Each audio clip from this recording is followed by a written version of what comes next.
In recent years and decades, there's been much more awareness about sexual violence, especially towards women, and raising women's voices on these matters. And yet, when it came to the sexual violence of October 7th, it seems that many political activists and institutions and parts of the media that you'd expect to be speaking up on this didn't. And I want you to see Sheryl Sandberg, who produced a documentary about the sexual violence of Hamas on October 7th, talking to Bari Weiss, talking about this blatant double standard. Have a watch. The only Jewish state in the world had a primal scream. And then there was silence, of the world. And especially, I think, and this is the issue you and I are talking about and care so much about, a feminist. And I can't help but think about, someone like Michelle Obama, who in 2014, everyone who's watching this or listening will remember Boko Haram kidnapped. Bring back our girls. Bring back our girls, right? Boko Haram, an Islamist group in Nigeria, stole something like 276 schoolgirls, did God knows what to them. And everyone in the world cared about those 276 girls because of the leadership of Michelle Obama, and then everyone that sort of fell like dominoes to follow her moral leadership on that issue. Where is she and people like her in this moment? I mean, look, I think everyone should be screaming, bring back the hostages. But you know what's interesting about this? I actually looked this up recently. Do you know about half those girls are still not back? They're still gone. I do think it's very hard to stay focused on these issues. And I really think we need more focus, and we need many more voices on this one. But come on, I don't think it's lack of focus that has led so many people to not say a word about this issue for 9 months. It's not lack of focus. It's something else. I don't think it's lack of focus either. I think it is a combination of it not fitting the narrative they need to believe for reasons they should think harder about, and anti-Semitism. Yeah, it's very, very straightforward. This is just simply the Jews being treated differently because we always have been. It's always been that way. So we don't need to, scratch our brains trying to figure out what the cause of this is. We should point it out, and we should be absolutely unashamed in saying that there are clear double standards, and we're not going to be intimidated by a media and a political elite and activists who want to try and undermine Israel, dismiss their suffering, dismiss her right to be there. But what it also does bring to our consciousness is the fact that we are treated different, and it seems that to some extent we always will be. But part of the message that we're trying to get across on JTV is that on the one hand, we're treated differently, and that can be seen in a very negative way and a concerning light, which is why we share all the things we do in order to try and influence opinion. But you can also look at it in a positive light. When we say look at the double standards, the world is just clearly out to get us. You could also say they're out to get us, but just change the tone. They don't get us, and they want to get us. Meaning they treat us differently because they know we are different. And the frustration people get where they say, why can't you just treat us like everyone else? It's because they know we are not like everyone else. The Jewish people are different than the other nations of the world. And part of my view on JTV is that the hostility is that they sense we're different, but they don't hear from us why we're different and what it is about us that makes us different.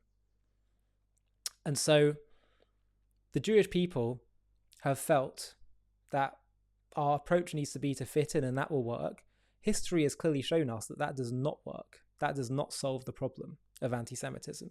We tried to fit in Europe, and it didn't work. They said, stop trying to become like us. We know you're different.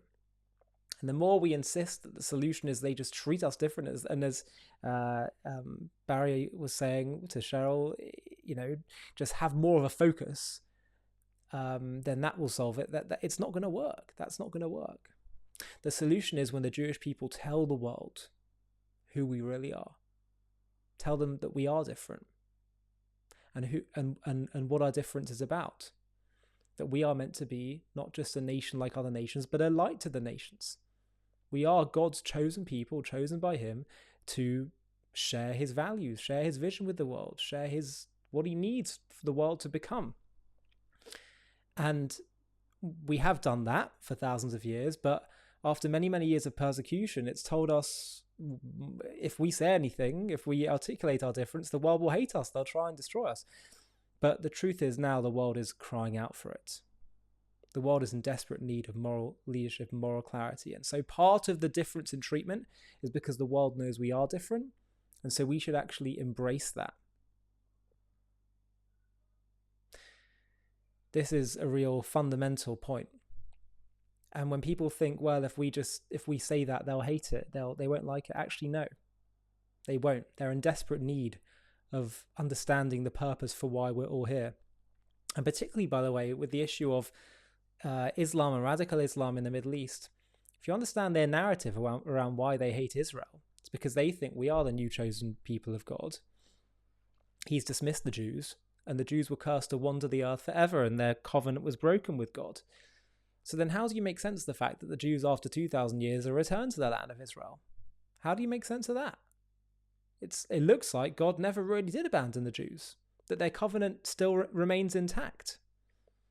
By the way, a covenant that can be broken isn't worth the paper that it's written on. But anyway, it's a real threat to their theology.